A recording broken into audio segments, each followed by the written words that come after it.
something. All right, we're live.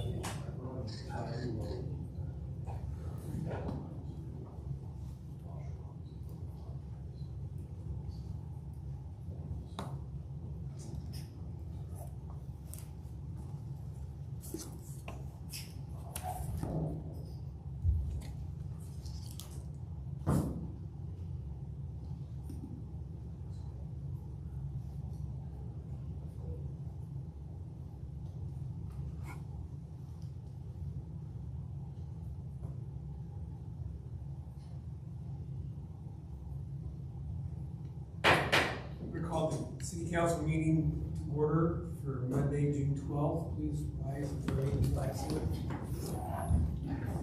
I pledge Allegiance to the flag of the United States of America and to the republic for which it stands, one nation, under God, indivisible, with liberty and justice for all.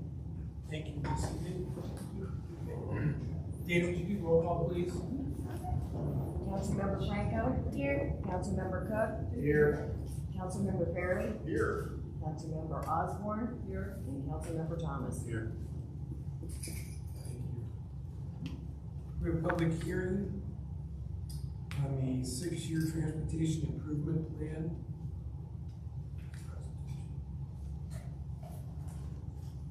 Do a presentation with that or just a public hearing? Just a public hearing, I believe. We'll open the public hearing at 7:01.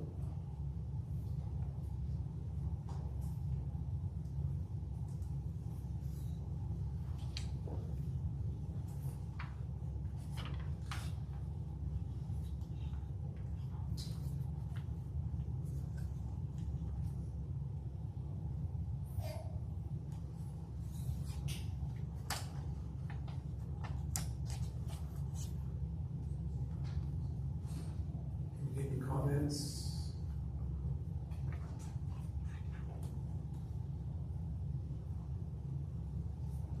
I'm gonna wait till 7:02 when we're gonna close the public hearing.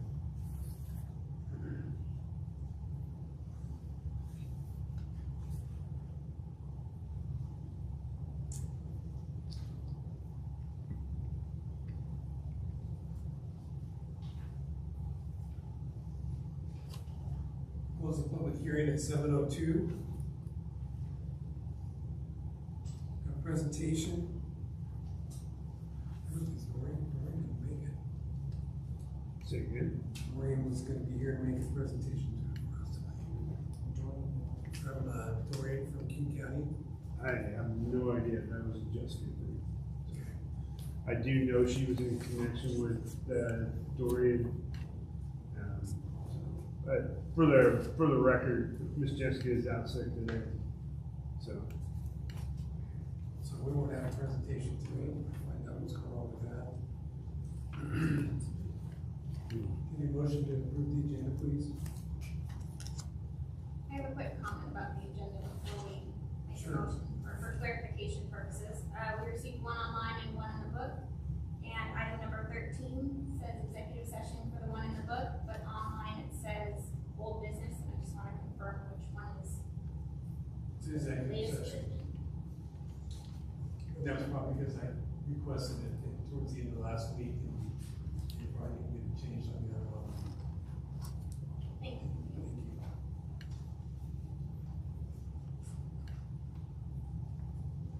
I'll make a motion to approve the agenda. Second. Have a motion and a second. Any questions? All in favor say aye. Aye. Opposed say nay. Passes. Make a motion we approve the consent agenda. I'll second. Have a motion and a second to approve the consent agenda. Any questions? All in favor say aye. Aye. Opposed say nay. Reports. Brenna? No new reports at this time. Thank you. Mr. Cook? I have nothing this evening, Mayor. Thank you. Mr. Fairley? I replaced one of the flags that fell down on Algona Boulevard, no, Main Street, and 6th or 7th on Sunday before Memorial Day, and I was going to get something somewhere, and I saw it was hanging, and I put it back up. And then the lady who lived there came out and said, so, I don't know, can't get anything to it. And then I talked to one of the neighbors after the accident on First Avenue, where they took out the telephone pole, and, just got to meet actually two of the neighbors that lived there, the telephone poles between the two houses, introduced myself, that would be popular. Good. Real nice people. So, nobody on the property was hurt, and none of their vehicles were destroyed, so that was nice. Ms. Linda? Thank you. Mr. Mayor, Dorian. Oh, hi Dorian. I'm gonna go ahead and run through reports and then we'll go back to your presentation. Perfect, thank you. Thank you, sir. Mr. Thomas. Yeah, just a couple of announcements here. We have a Valley Regional Fire Authority Board of Governors meetings tomorrow night. And also, Algona Council Finance Committee meeting next week. That's all I have. Did, think we talked about our meeting and the games? That's it. Had a nice conversation. Good. Russ? On public works side, we mowed the 167 ditch, the west side of it. We're looking at renting some smaller equipment to see if we can start clearing up some of the east side of the 167 ditch, up next to the property line and the fence. And then we'll kind of go from there and see what kind of more equipment we need to kind of clear that ditch out and get it cleared. And then we plan on running some an excavator, a big one, to actually start mucking out the ditch after that. So, let's see, we got a CDBG grant that we're looking to try to finish up, and that's a Tacoma Boulevard water main replacement from 4th to 5th. So we had an overlay that was done 3 years ago or something like that. So we're going to end up having to remove the 4-inch AC pipe and then install the 8-inch after we remove it. So we're going to have to do some temporary services above ground to keep those people in service till then.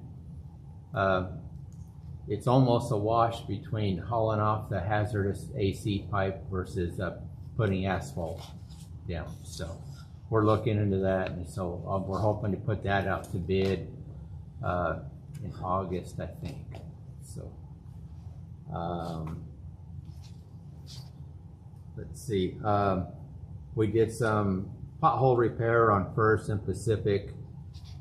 Later, I think we want to go through and actually cut out that asphalt, clean it up, and start doing hot mix and do more permanent patches. Is kind of my goal too. And then we also want to do some striping this summer. I found out that we have a brand new striping machine that I think we could do our own striping, the parking lots, crosswalks. So we're going to start doing some training probably this week, next week, using that striper. So you'll probably start seeing us striping the streets here shortly.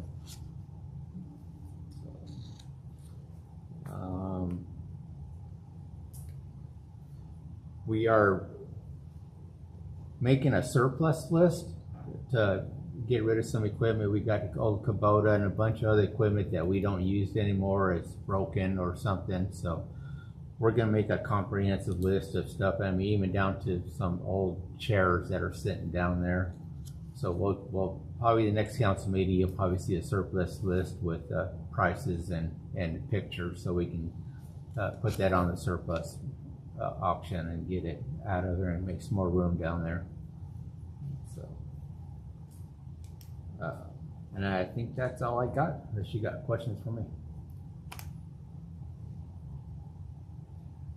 I got one, it's not necessarily a question about your reports.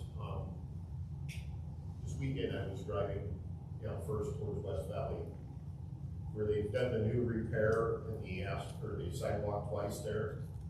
There's a big pile of dirt, the gates don't close, there's a guy pushing a shopping cart down the inside of the gate there. Right. So is there some way we can get that dirt moved and that gate closed? Yeah, it's WashDOT's the one doing that work. I could definitely reach out to them and see if we can get that cleaned up and get that gate closed for sure, though. Why couldn't we, I don't understand if it's just, because you and I were over there today. Yeah, we can't could. take the front end loader down there, scrape it off, and then lock that gate. Go out there with the shovel in Yeah. 10 minutes. Yeah, I don't, because I think, just a comment of having one person We walk could- down there, Yeah, we're looking for trouble. So yeah, we can definitely, we could, It's gotta be 6 months before they come out. yeah, we could take the backhoe down there and just smooth it out. And just, Yeah, I Be would do done. that as soon as possible, please. okay. Thank you. Thank you. Chief Shrimpster. Good evening. I'll start with our two officers that are trained.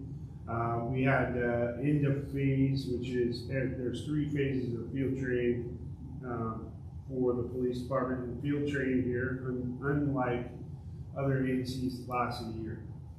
So basically the whole time you're on probation. So riding in a car, getting that intense supervision by a field training officer is phase 1. We had an end of phase meeting with the 2 field training officers and myself. Both officers were voted to move forward in the training. No areas of concern. In fact, last week we had them in a car by themselves, being shadowed by the sergeant and I. They did very well, handling their calls, very capable. So you're going to see more patrol cars, more people out there moving forward. They're both going to go to a swing shift on opposing sides of the week. So you're going to have one that's going to work Sunday through Wednesday, and you're going to have another one that's going to work Wednesday through Saturday. So we'll have a swing shift, and that gives us flexibility with some other officers to be able to do some traffic emphasis and some other emphasis. So you'll see that coming up, but I just want to report that both Officer Gerard and Officer Fan are doing great in the field training program and are great additions to the A-team. Regional, we've been asked to take part in a regional street racing emphasis next weekend. You all know, if you've lived here for any amount of time, Boundary Boulevard is one of those that's on the social media site as a place to come street race. Therefore, we take part in those regional approaches to address street racing, because when we need them, those regional assets all come. And so we're going to be doing our part in Kent for the next one, and then obviously if we have something here, you're going to see officers from the State Patrol, Tuckahoe, Renton, Des Moines, Federal Way, Kent, and Auburn, and ourselves all taking part in this regional approach. So I just wanted to give you a heads up in case you're out and about. Why isn't Algona car up on Black Highway? Wherever there's going to be a street racing, you're going to see at least one out there. So.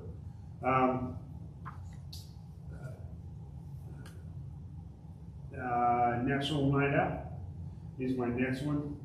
So it's not too early. National Night Out is August 1st, 2023, which is a Tuesday. As you guys know, National Night Out is a big thing for us at the A-team and a big thing for the community.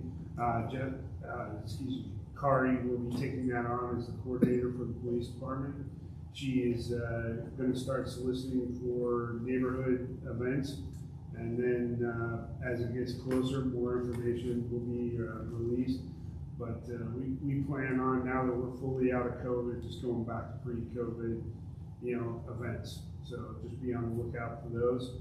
Finally, after 2 years, a lot of you know that one of the ways to get vehicles or get equipment is to use the state contracting system. I literally placed an order 2 years ago for a patrol vehicle. It's finally getting delivered. So it's at the dealership. It should be delivered next week. So we're going to move Sergeant Ponte's silver Malibu It's actually gonna get moved over to the city as an asset for City Hall and not an extra vehicle for City Hall. Still got a lot of life left in it, but we're gonna get another pursuit rated vehicle on the fleet over at the PD. But I just want to give everybody a heads up. From the acting city administrator side, the mayor and I have been attending a lot of regional meetings, and I don't want to steal any thunder from the mayor, but definitely Algona's presence has been known at quite a few events, and we've been able to get a lot of things done as far as one, putting focus on the city of Algona and what its potential can be along the West Valley corridor. One of the biggest things that the mayor and I have been working on, with a little help from Russ, is getting maybe a permanent transit stop and a permanent route along West Valley Highway. With Algona Village coming in and the potential for growth along West Valley Highway, we think it's a perfect spot for a small transit stop. So we've been working on that. A lot of good work done, and we got to give credit to our county councilman, Pete Von Rickmeyer. He's been facilitating us meeting with Metro and the other stakeholders in that endeavor. So, and I know if you read the paper, Metro's closing routes, but we're still in those discussions about having a route go through on. So, other than that, I'll stand for any questions. Any questions for the chief?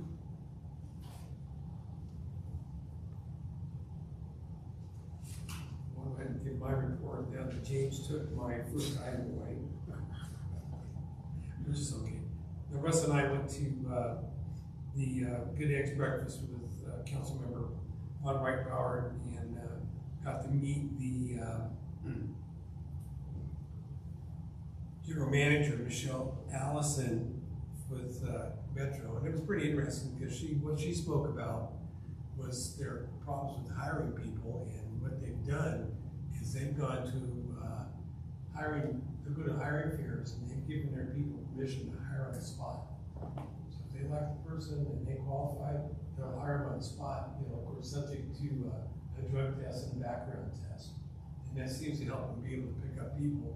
Before, it was like a 6-page application, and it was 2 or 3 weeks of time to get on at King County. And so it was interesting to talk to her about that. She talked about the reduction in stops, and a lot of other things she talked about was the crime that are on the buses. I think they arrested, she said they had 120 Metro Police type people. Yeah, something like And that's not enough to protect not only the passengers, but the drivers too. And fentanyl is a big problem on the buses, and trying to protect the drivers, because you can breathe fentanyl and it can cause you problems. But that was interesting. And then on May 31st, Russ and I met with King County Parks Engineer Mark Fisher, and that was discussed the timeline of repaving the inner trail between First Avenue and Fifth Avenue. And I've got the actual plans and talked about how they engineered it, and it actually takes a lot. You can't just scrape it off and put new stuff down.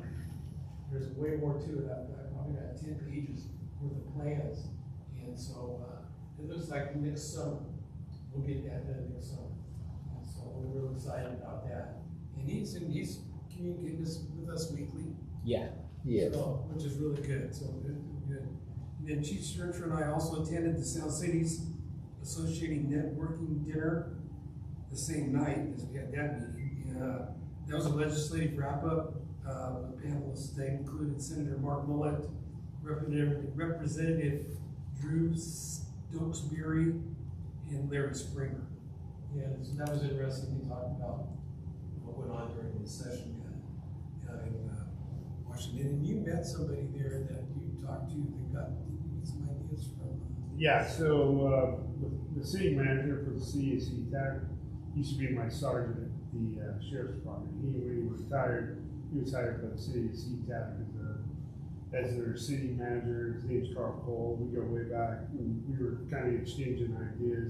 One of the great ideas he had, and I'm going to come at you as a request from staff, budget-wise, is engaging a code revisor just to go through our code.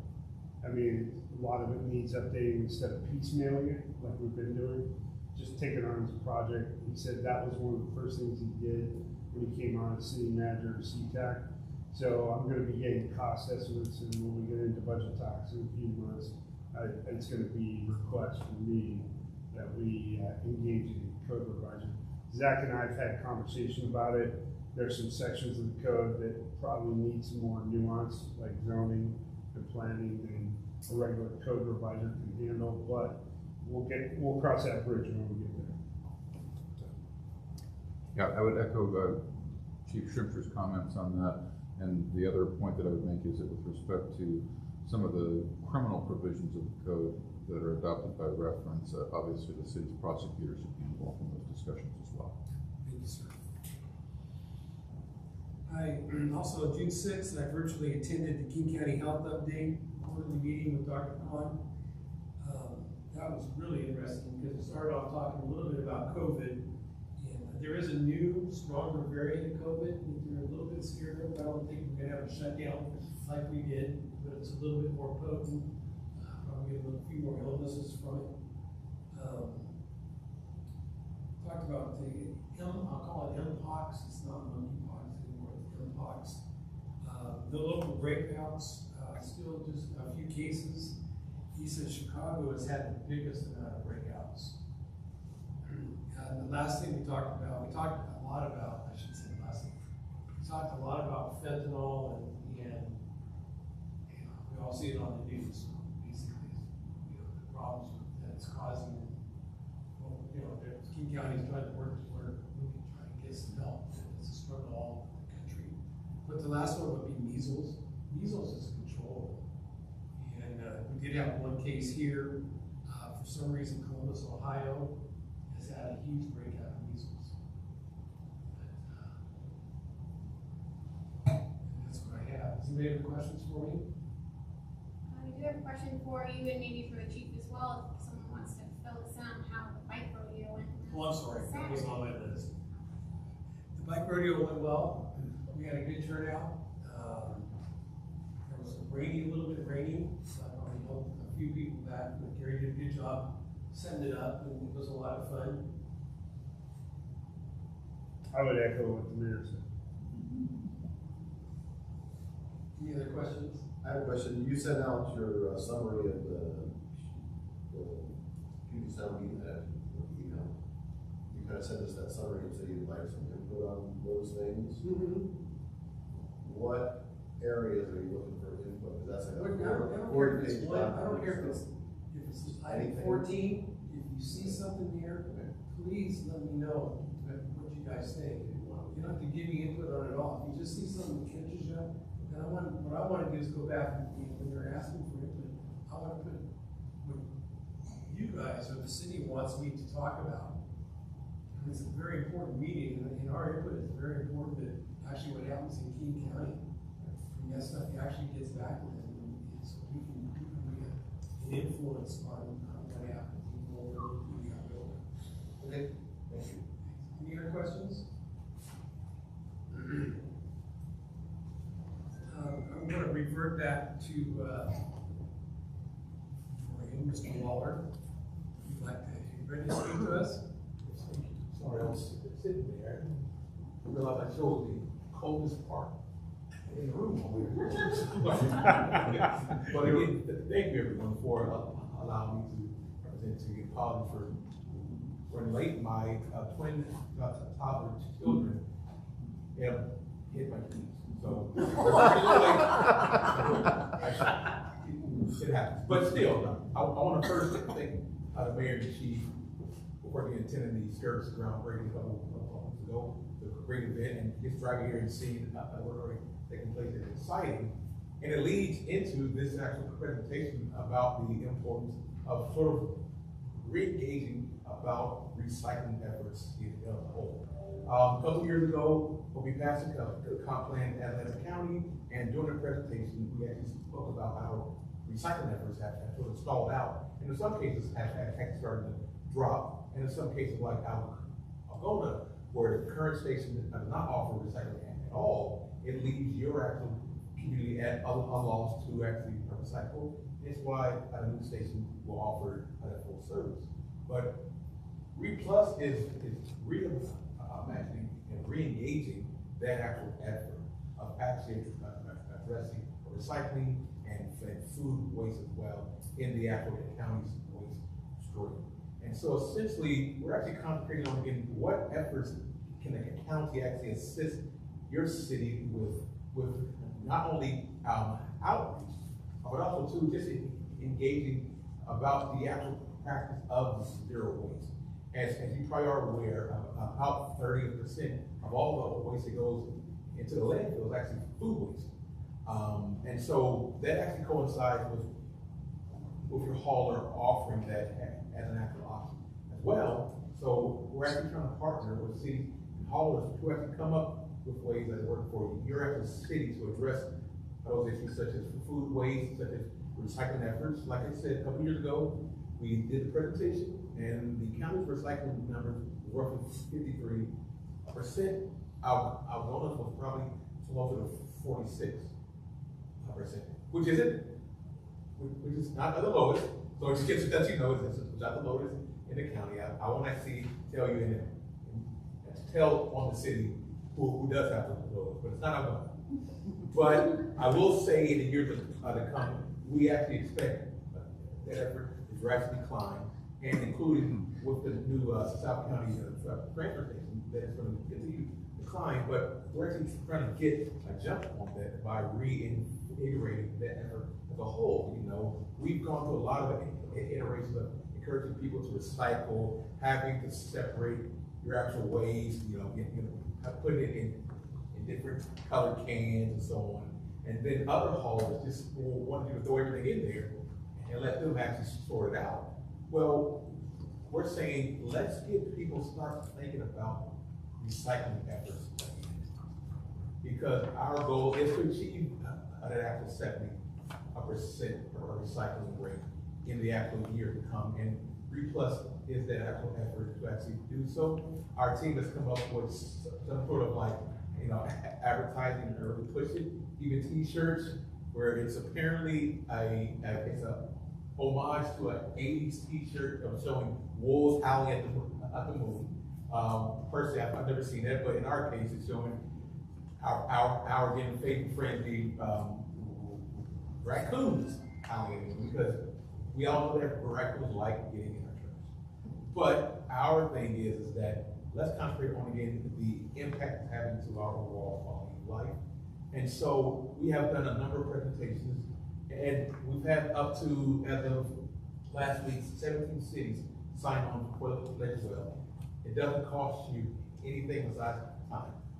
And so out of that, we've had one round of grant funding offered to cities who have signed the pledge. And I believe later this year, or next year, we're going to do another round of cities applying for grant funding. And that grant funding can be used in a number of ways that you would like it to be used for. Of course, we're hoping it coincides with the Replus pledge itself, but we've seen cities partner as well in recycling events, especially when the funding is not even general, but as well. So I wanted to be brief, just to really have a conversation with you as a whole. So if you have any questions.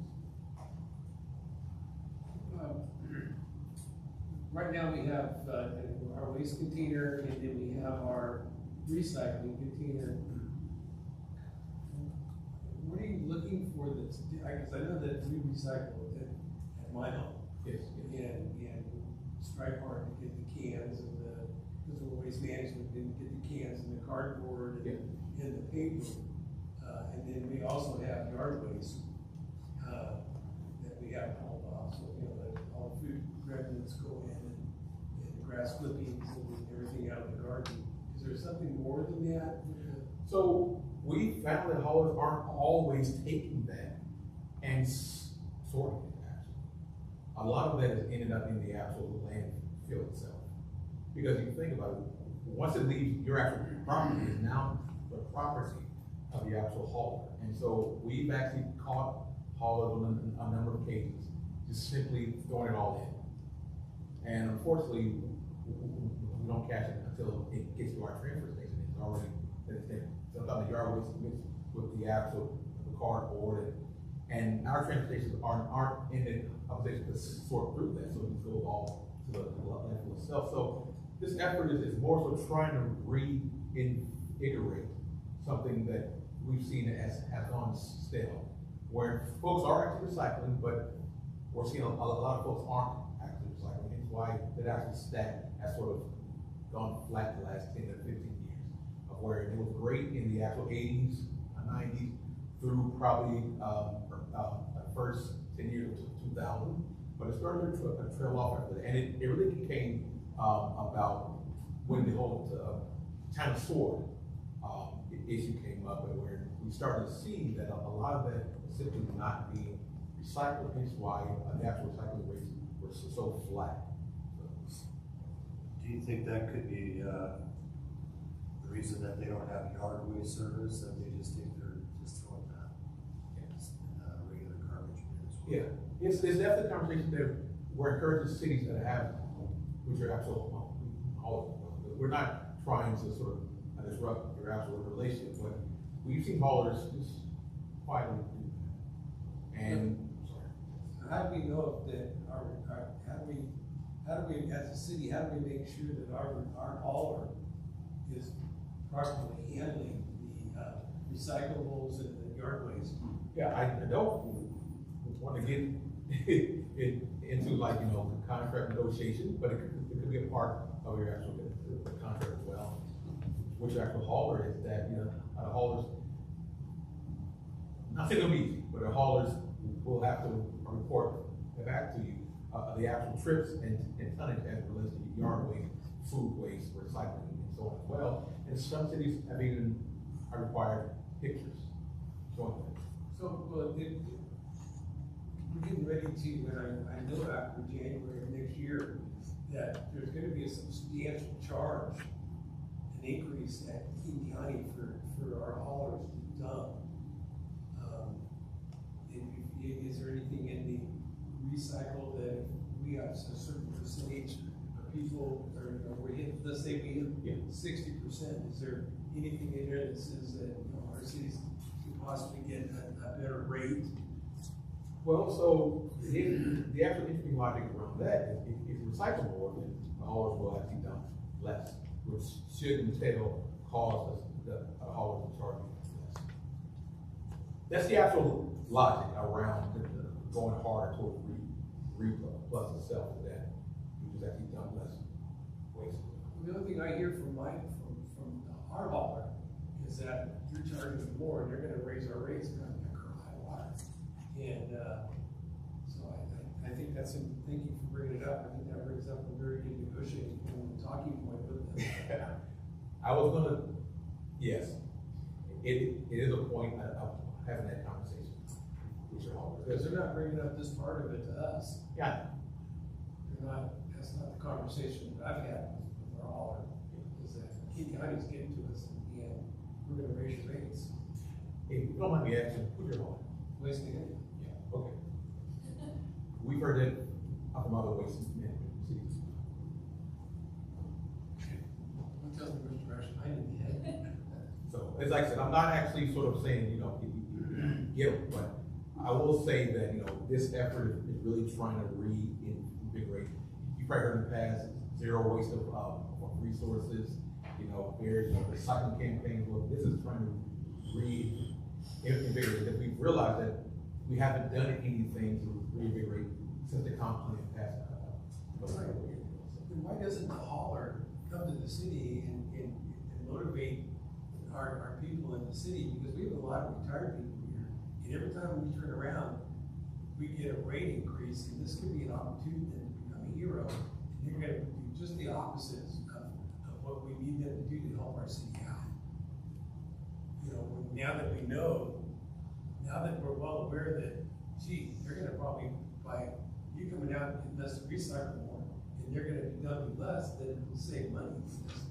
They're gonna do the same thing that they did to us last time when the Chinese were taking all our recyclable, and they came to us and flat told us that, Or is it gonna cost us more money, is it gonna cost you more money? It doesn't have to. Thank you. I'll stop. Again, this whole rate structure that you're speaking of, that's something that we've seen haulers in cities across the board have actually struggled with, because it is having to sort of go back to the drawing board in some cases about, you know, your actual relationship with your hauler. And it's not to say that we can dictate how the relationship goes, but we've seen and heard a lot from cities and haulers. It's sad that it all goes back to the stockholders of waste management, you know, and keeping them happy and not, they don't give a damn about the customer. They don't care, it's all about the stockholder. But anyway, enough.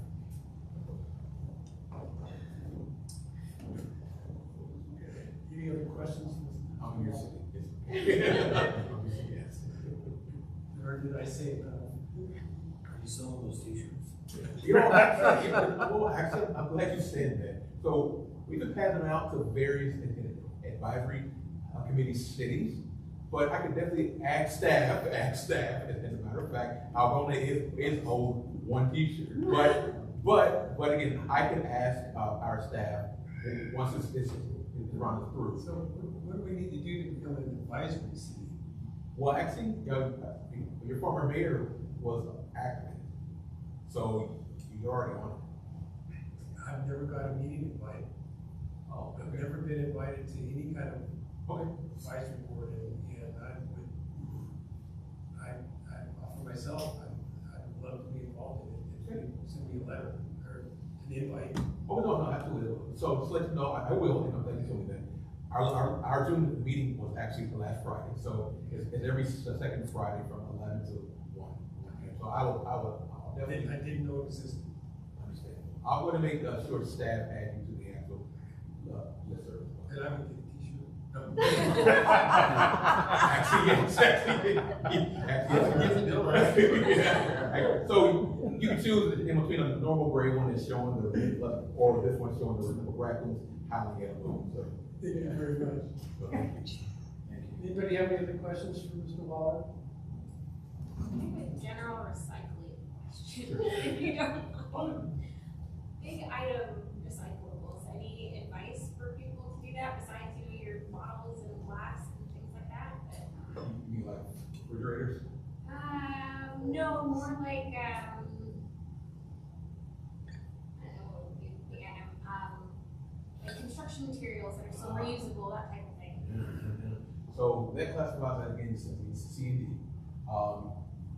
Your hauler has to take that to their own MRF, and then from that separate all that, and then determine what's waste and what is actually recyclable.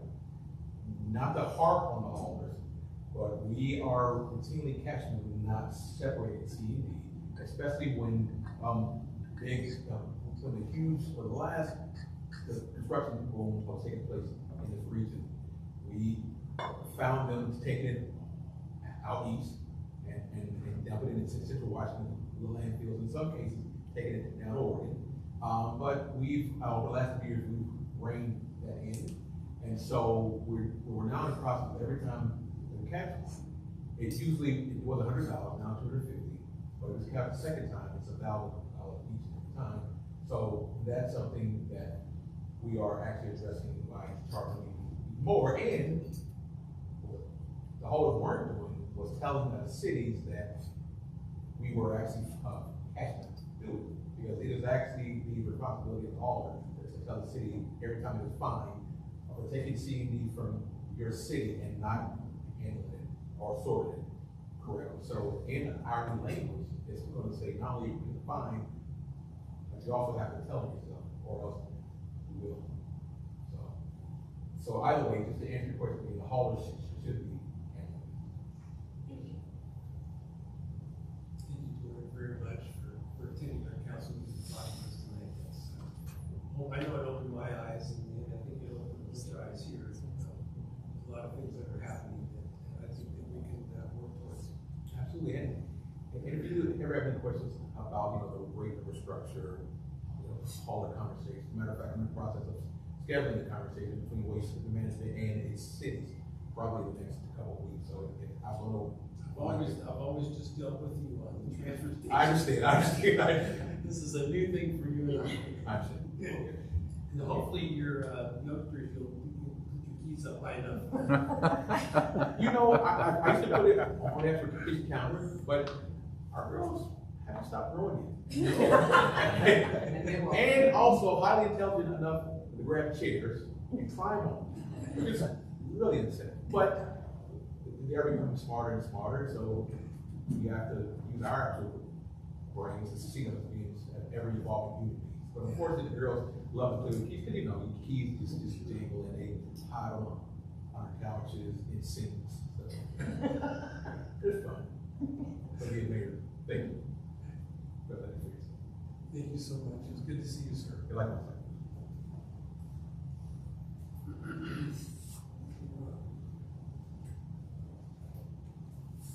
Let's move on to audience participation. The City Council encourages public participation during meetings of the City Council and welcomes your comments.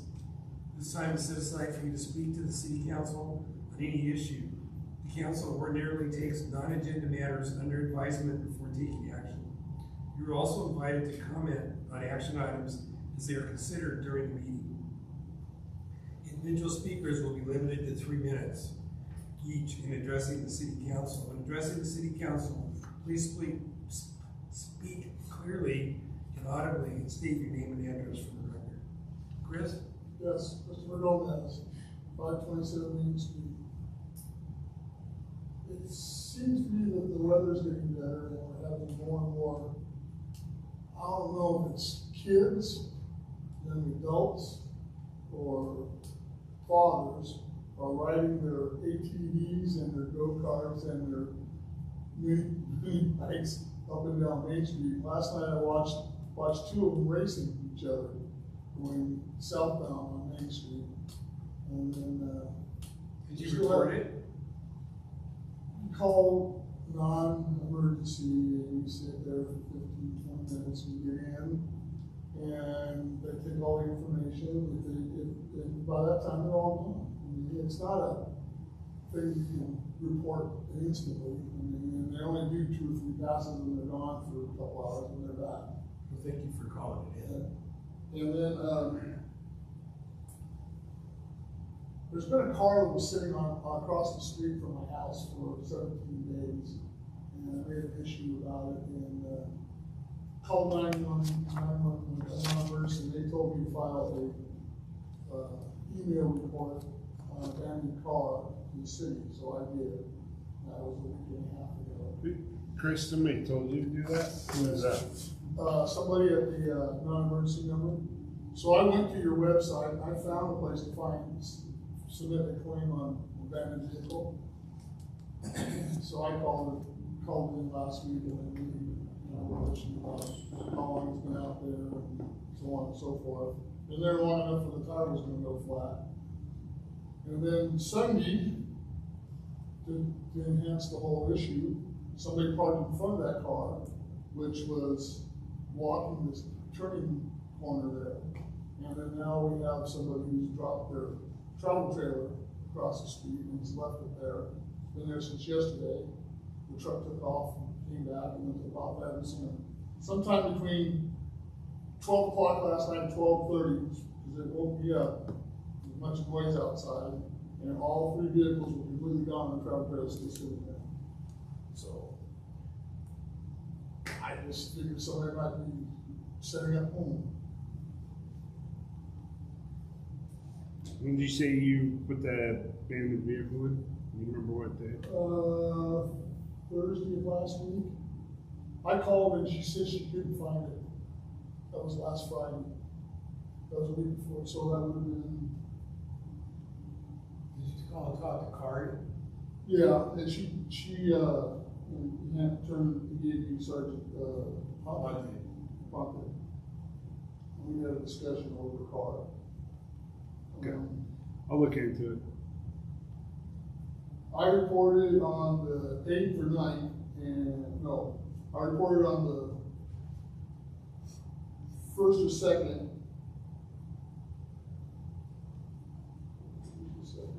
Yeah, because I called on the 9th, and that's when we had, our conversation.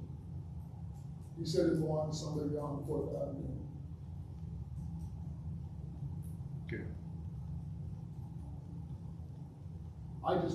To me, it's just, as far as if it's sitting there more than a few days, I kind of get a little concerned about what's going on. So I thought maybe somebody stole it and left it, you know, and didn't report it stolen, or it's around the corner I from didn't it. see it. I've been by that trailer several times. I didn't see if it had plates on it. It has plates on it, but I didn't see if it's current. Is our ordinance, do we have a time limit for parking trailers on the road? I know that Auburn has one. Yep. You know, what is it? 72 hours. It's the same as Auburn. Yep. It's, the truck that was pulling it was a green, probably 90 Chevrolet lowered, and had the driver's door was white.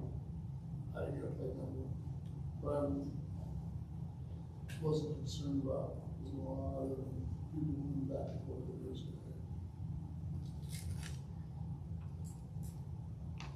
And then the other thing about the trash, they're pretty sneaky about, if they don't pick up your trash, they'll say, I'll just go ahead and put an extra bag out, we'll cover you. They'll bill you for it. They'll bill you for the full month, but they don't take anything off your bill, because they didn't pick up your trash or your recycling. Right. And I pay them $20, no, it's not $30-something for my yard waste, and they didn't pick that up the one time either. They said, oh, just go ahead and send another bag of yard waste out, we'll pick it up next week. I said, wait a minute, you didn't pick it up this week. You didn't pick up my trash. And she said, well, you didn't have it out. And I said, well, you better look at your camera because it was out. Somebody had pushed it all the way back up against my head, so.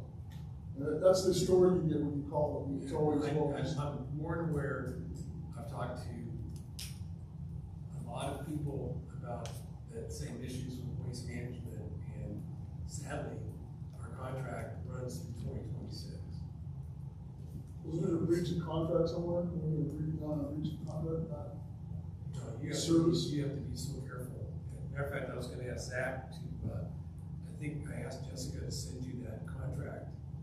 I'll give it to Jessica, because I'd like to make sure it's not like a uniform contract where there's an automatic renewal. But so I'll make sure she gives it to you so you can look at that contract. Be happy to help, Mr. Mayor. I don't believe I've seen that Okay, yet. I'll follow up with Jessica. Thank you. Thank you, Chris. Good. Anybody else have anything for audience participation? Anything online? James, nothing online? Let's move on to discussion. You ready to take this on? James, Absolutely, sir. okay. First discussion item A is Green Osborne proposal and contract, comprehensive flood hazard management plan update. I think that's Russ. It is. You're up, Russ. Nice. This is your second touch. This is a very updated plan that needs to be updated. The last one was done in 1997, so. Sorry. Go ahead. Start again. This is your second touch. This plan was done in 1997, so it very much needs an update. Like I said, this is your second touch. So if you got any questions for me, please ask.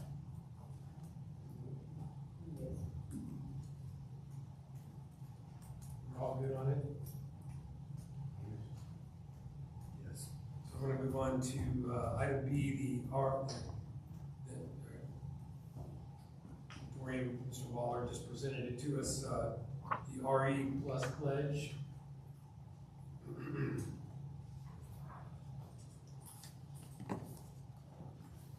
It looks like we have this meeting, and we need to make a commitment by June 30th. So the next meeting, we need to move it up on to the, up on the agenda to the new business, I guess. So, as the agenda bill states, and again, this is Jessica's bailiwick, she's not here. As the agenda bill states, this pledge is required to take part in the grant funding that Jessica and her crew filled out grant applications so that we can get some of that recycling funding to help out our community and promote recycling. So In order to be a recipient of those funds, we have to take the pledge. So what does that pledge look like? Is it on paper, or is it something we all sign? It's right here.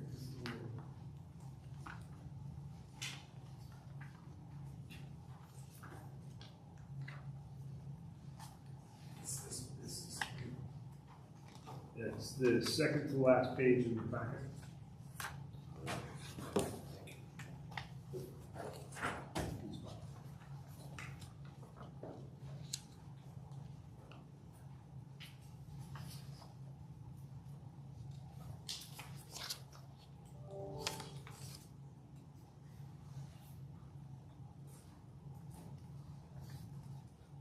I think we can read through this and then we'll have to make a decision at the next meeting, which you will be ready. Thank you, Brad. Can we move on to item C? But this is no cost to us, but if we don't, Nope. we don't get money for that. Correct. That's my summary. Thank you, Mr. Fair. And one more on that, so it looks like just one person's gonna sign for the city. It'll probably be, Name, title, and on behalf of. do we have to even bring, can we just have an agreement to sign this? We don't have to bring it up. This is nothing we have to have a vote on. Nope, you just have to take the pledge. I mean, this is something, if you guys are in agreement with it, we can go ahead and get this done tonight. Yeah. And not put it on the, There's no objections. yeah, no objections or, We don't need a resolution. if you guys all want to do that, and when this comes up, then we'll move forward with it. I At least that's suggest- basically move forward. Let's do it. Okay. Thank you very much. Item C is, ordinance number.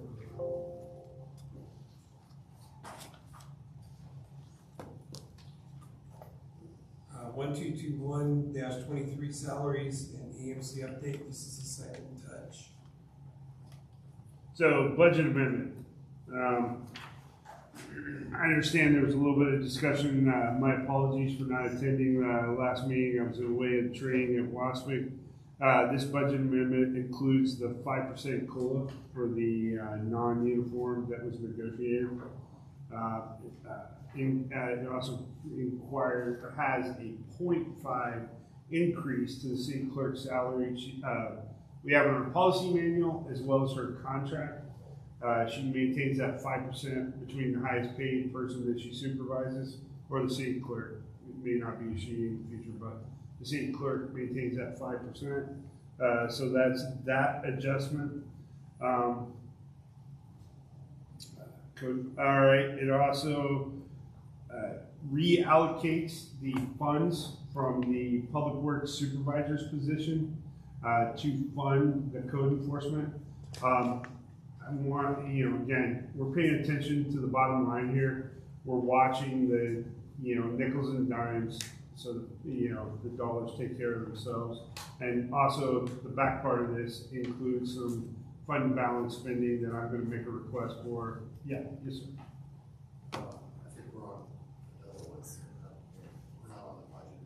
one. We're not on the budget adjustment. We're not on the budget. We're just on the salary adjustment. Oh, sorry.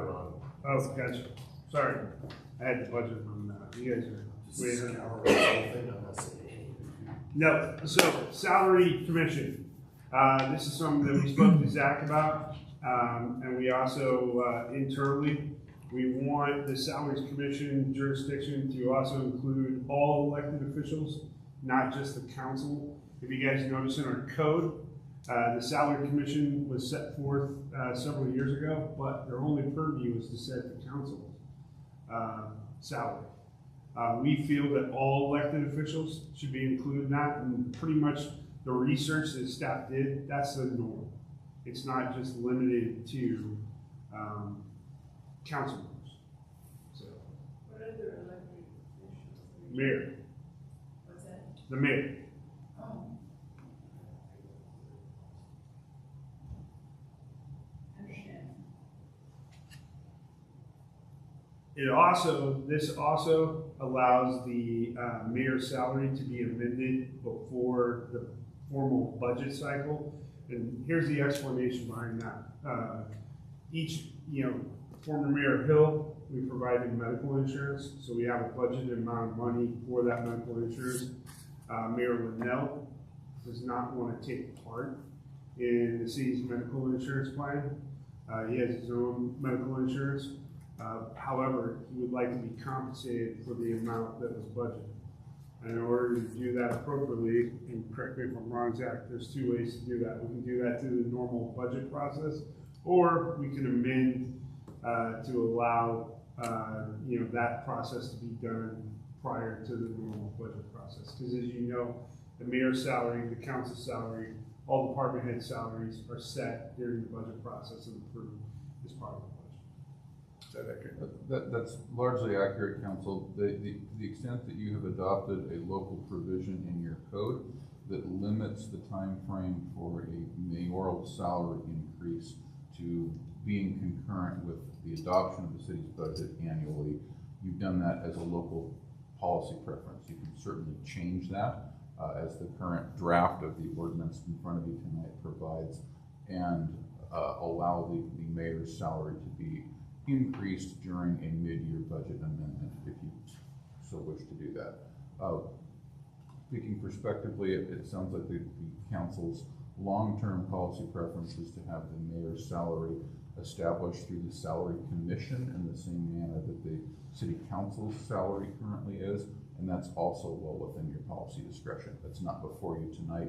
You can certainly bring back an ordinance to expand the jurisdiction of the salary commission to effectuate that. Question. So, the mayor preferred to have the cashed out on that medical part of it, than the insurance. Is this gonna be a term thing so that the mayor doesn't run again, that every mayor can take the medical, or is it we axe the medical out of this position now? That's my So I think that's where the salary commission comes in. We set the pay. It's kind of, I'll be honest with you, cities our size, it's odd that we provide medical insurance for them. Yeah, but that stone's already been turned over. I'm just asking, are we ending that now? That's the request by the city, yes. And that actually is the next ordinance that you'll be considering on tonight's agenda. The draft in front of you for purposes of this discussion is just limited to the time frame for adjusting the mayor's salary. So we put it in an ordinance that if the mayor's salary is going to be through that committee, that suggests to them that they have a choice. They could either go back and have the insurance or keep it in the salary. Would that be something that we would be able to do? Instead of going through and having to change everything one way or the other, give them a choice. So if you expand the salary commission's mandate to include the mayor as well as the city council. I understand that, but Troy's wanting that as part of the salary instead of getting the insurance. Could, for another future mayor, maybe they want to go the other way. We have to go through the whole thing again. Is there a way of putting it in there that they have a choice? I'd have to go back and review that legally. That's not a prospect that I'm familiar with. Typically, the salary commission model is essentially an all-in or all-out, an either-or proposition. And so if it were set up that way now, then we would have to go through all motions. And that would still allow any future mayors to have the same option. I think the phrasing of that would be key, and I don't want to mislead the council. I have not looked into that. I wasn't prepared to answer that question tonight, but I'd be happy to do that if that's the council's preference. I'm not in a hurry for an answer right now, but, I would like to know if it's illegal. Sure. Sorry, No, you're good. That's why we have 3 touch rule, right? That's exactly right. Good question. Yep. So this is second touch, so we have one more touch, we can come back to this. Now, Bill's, I saw his question. No, I asked, she just rephrased it. It's the same question. Sorry. So is that now I'm confused where we're at, are we at budget amendment, or was that the budget amendment? No, that was an agenda bill. That was that was a ordinance 1221-23. They have the same number. Yeah, they do. So how do you fix that next meeting? No, one has 12223. Yeah, the next one has 1, 2. So there's been They're some one number some off. corrections on what we have on paper, which is different than what's online. Oh. So it's kind of like the executive session was not listed online. So the next one will be ordinance number 1222-23 budget amendment. All right, so my apologies, I got ahead of the game. So this budget amendment has several things. It has the COLA that was negotiated, 5% COLA with a non-uniform public works administrative union group. It has a 0.5 increase to the city clerk's salary due to the policy things that I previously stated. It also eliminates funding for the public works supervisor, reallocates those funds for the created code enforcement permit tech position. The addition of a police office manager and reallocating the mayor's benefits to the salary. So this is the second part of what Zach referenced. There is an expected cost savings with a decrease of blue line and permitting services. So, Bree, we've done the averages of what, don't take this personal, but what we paid Blue Line to do permitting services. If we were to bring that back into the city, it would it would allow us to, one, as you guys know, we're doing fund balance for half of Gary's position, Metro fund balance, our base for the other half. If our estimations are correct over the last year of what we spent, if it stays about the same, not only are we able to bring that money back in to pay fully, so we're not using fund balance for his position, but it would also fund the other position at the police department. So, so that should let you know, and we can have a further discussion about this on this is the second touch. So we have the third touch, and we can have, hopefully Jessica's here, we'll have the numbers for you. We'll be able to show that to you, but I just want to reiterate, everyone knows me, I'm very fiscally conscious about the city's budget. I would not be making this request for an added position at the police department if it wasn't absolutely needed. You know, Kari's been doing the work of 2 people for over 2 years now, and I don't want her to get underwater. I need to have that second person paying attention to records and the other peripheral stuff besides police work. So. We're talking full time? Full time.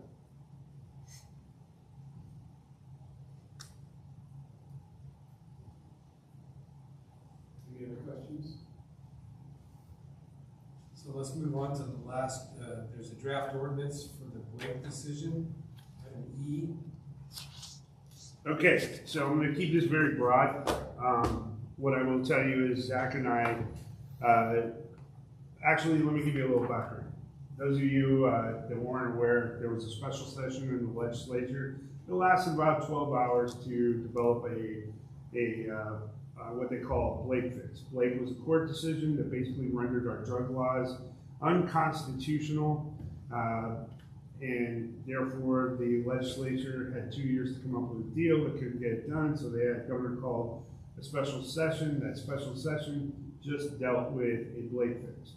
So the current state law that was adopted and will go into effect at the end of the month makes public drug possession a gross misdemeanor and public drug use a misdemeanor. And we, in order to enforce that at the city level, because the county prosecutors already sent out a meeting that says, hey, I don't have the resources to enforce these drug cases, so don't send them my way. Then we need to adopt the current approved law by reference. Well, it's a little bit more nuanced than that. We have a very comprehensive drug code that, and what we would like to do is, in concert with the city attorney, come up with a approach that encompasses the use of the new drug law adopted by the state, as well as some other nuances, so that we can enforce these on a municipal level. So this is first touch.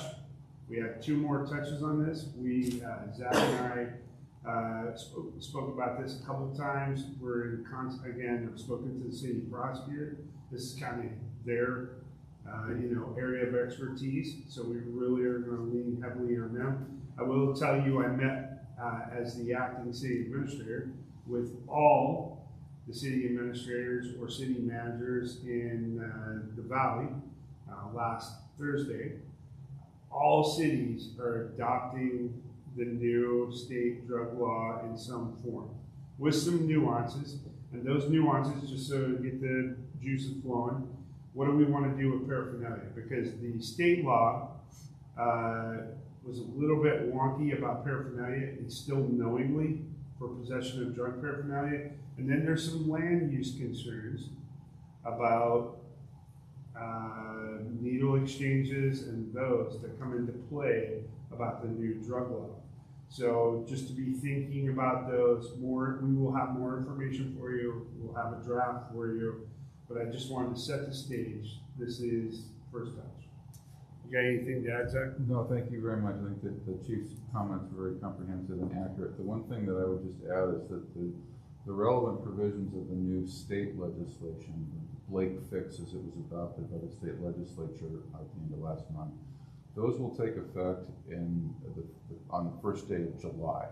And given that your usual approach is to have 3 touches for everything that comes before you, realistically, there will likely not be an opportunity to do that here, given that you're going to presumably want to have your own new local ordinance take effect concurrently with the state law changes taking effect on July 1st.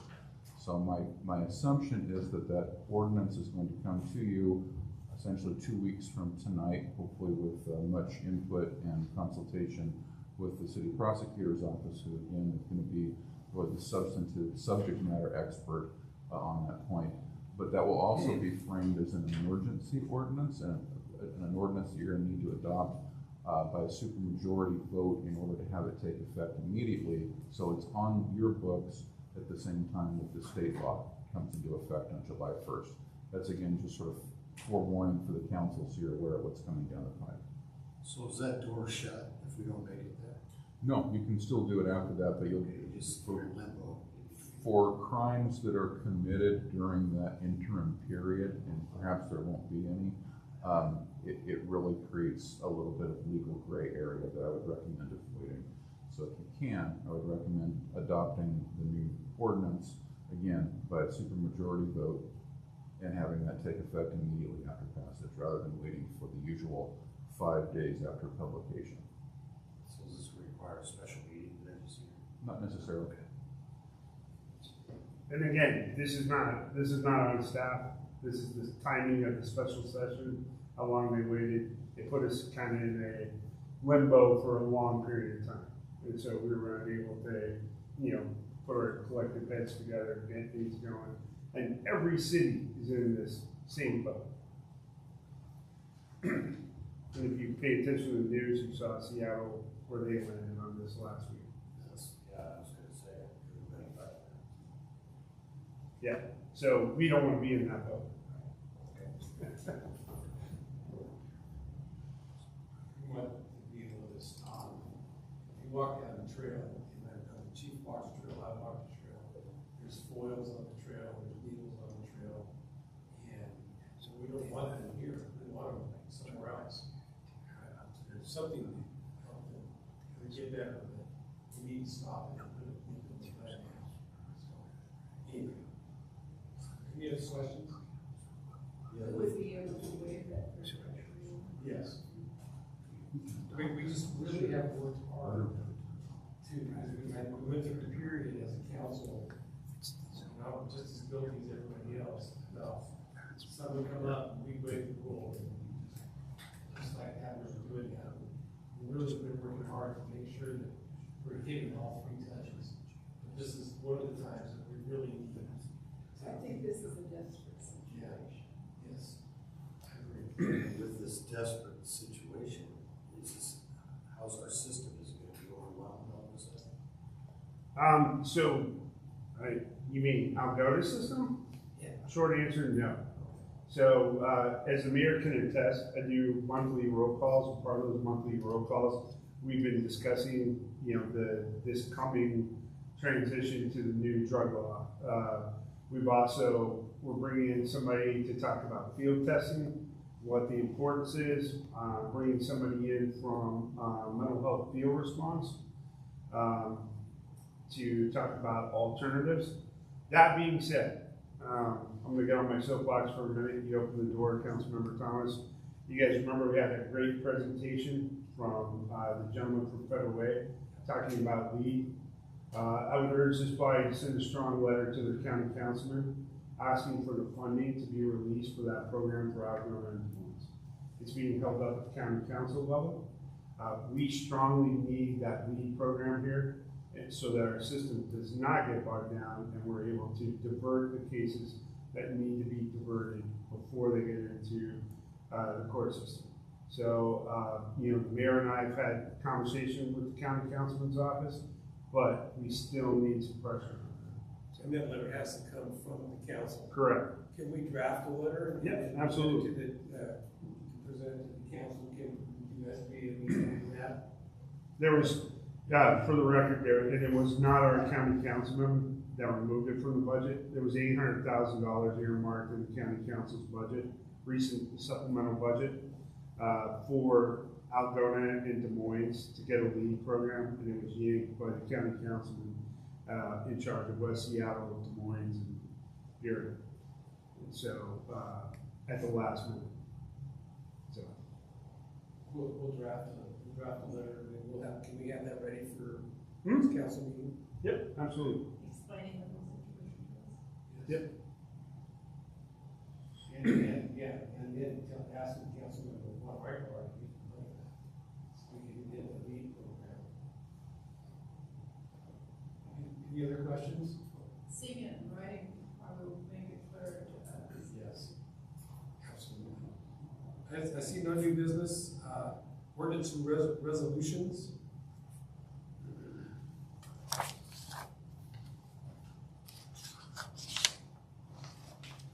I think the next one is your transportation improvement plan. This is your third touch. The staff recommends passing the resolution. This is, we need this in place to put in for TIB grants for roads and stuff, so. I make a motion to approve resolution 1258-23. I'll second it. We have a motion and a second to approve resolution number 1258-23. Is there any question? All in favor say aye. Aye. Opposed say nay. Resolution passed. Resolution number 1257. So, Mr. Mayor, Yes. on behalf of staff, after talking to Kayla here, we're gonna ask that we table this till the next council meeting. You wanna explain why, Kayla? Yes, so we have to issue a SEPA and notice a decision on this project. It's required by the state law. We have not completed the notification process yet, so we are unable to render a decision on the housing action plan until that notice period is over, which will time out very nicely with the next council meeting. However, if there are any questions, I am here and available to answer them. Otherwise, I will be here in 2 weeks. Yeah, we move, we table the housing action plan. All in favor say aye. Aye. Opposed say nay. Housing action plan is tabled. Get the Ordinance number 1220-23, allocation of investment interest. So this year, I'm filling in for Jessica here, and if I mess something up, I'm sure I'll hear about it later. She's watching on YouTube. So I'm just gonna read straight from the agenda bill. And again, this is third touch. Tara recommended an ordinance be adopted, Tara being our accountant, recommended an ordinance be adopted allowing the interest from our local government improvement pool, LGIP, account to be allocated to just general fund instead of dividing it equally among all the funds. Adopting this practice would help our general fund revenue. The default law requires the division of interest among all the funds. Again, this is third touch. I'll make a motion to approve ordinance 1220-23. I'll second. We have a motion and second to approve ordinance number 1220-23. Any question? All in favor say aye. Aye. Opposed say nay. Ordinance passed. Next, we have an executive session.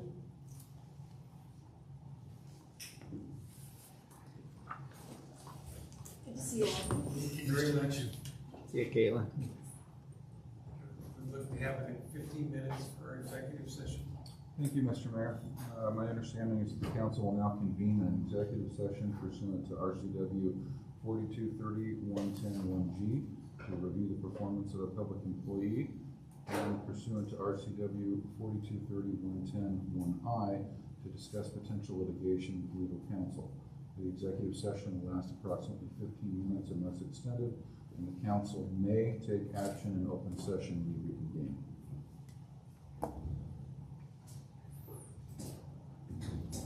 It's okay with you, Mr. Mayor, I'm gonna stop the camera feed while we're in executive session. Please do.